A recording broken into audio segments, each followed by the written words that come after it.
नमस्कार। आज astro view point के माध्यम से मैं एक नया विषय को लेकर के आप लोगों के सामने हूँ। विषय है तुलसी विवाह। तुलसी विवाह कल 26 तारीख को होना है। ये देवोत्थान एकादशी के दिन ही इसको मनाया जाता है। देवोत्थान एकादशी का मतलब ये होता है कि चातुर्मासी की समाप्ति होती है और उस दिन भगवान विष्णु क्षीर सागर से जगते हैं। इस उत्सव का संबंध भगवान विष्णु से ही है। भगवान विष्णु की एक भक्त थी वृंदा। वृंदा विष्णु की भक्त थी, लेकिन उनका विवाह दानवराज जालंधर से हुआ। जालंधर बड़ा प्रतापी था, लेकिन उसकी सबसे बड़ी शक्ति थी वृंदा का तप। वृंदा का तप जितना मजबूत हो रहा था, जालंधर का प्रताप उतना ज़्यादा हो रहा था।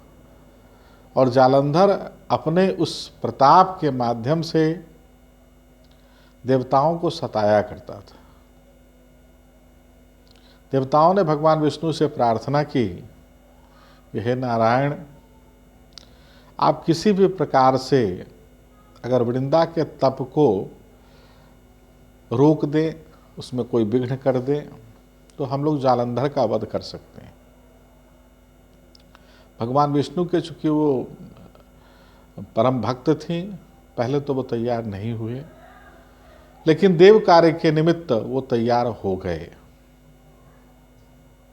और उन्होंने जालंधर का वेश धारण किया, छद्म रूप, और वृंदा के सम्मुख पहुंच गए।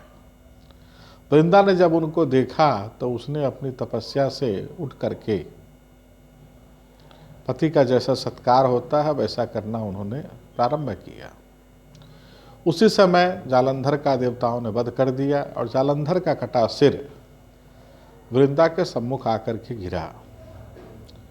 गिरने के बाद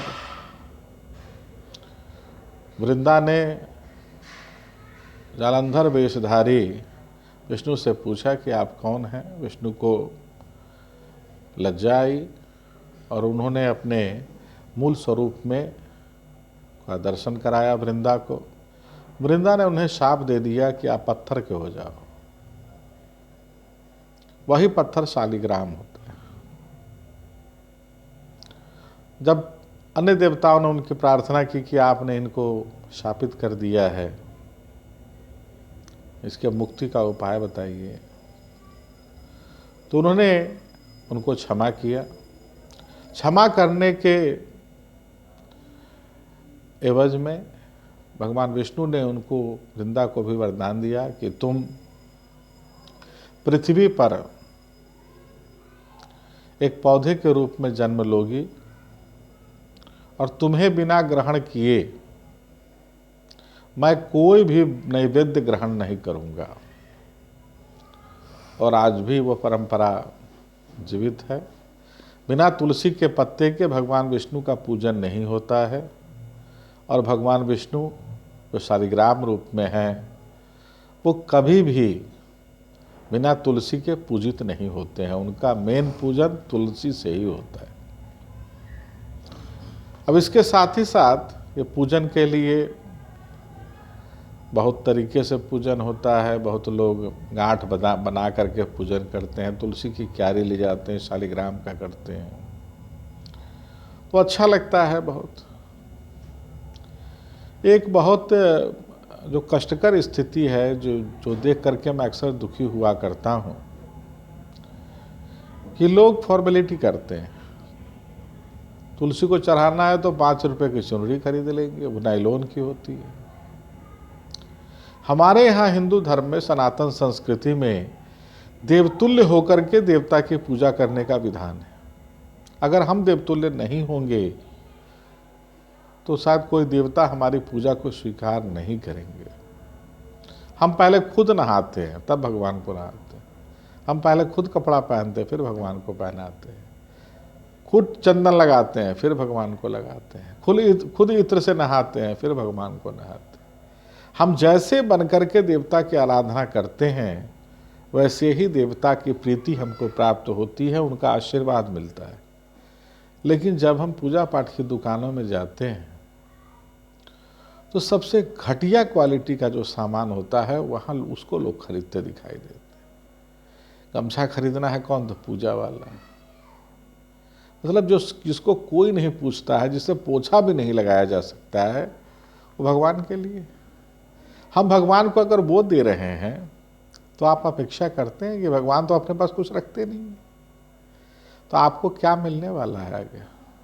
सोचने वाला विषय। आप मत दीजिए कुछ, मत कुछ चढ़ाइए, मनसा परिकल्पय समर्पयामि करिए, भाव से पूजन करिए, लेकिन देना है तो सर्वोत्तम दीजिए।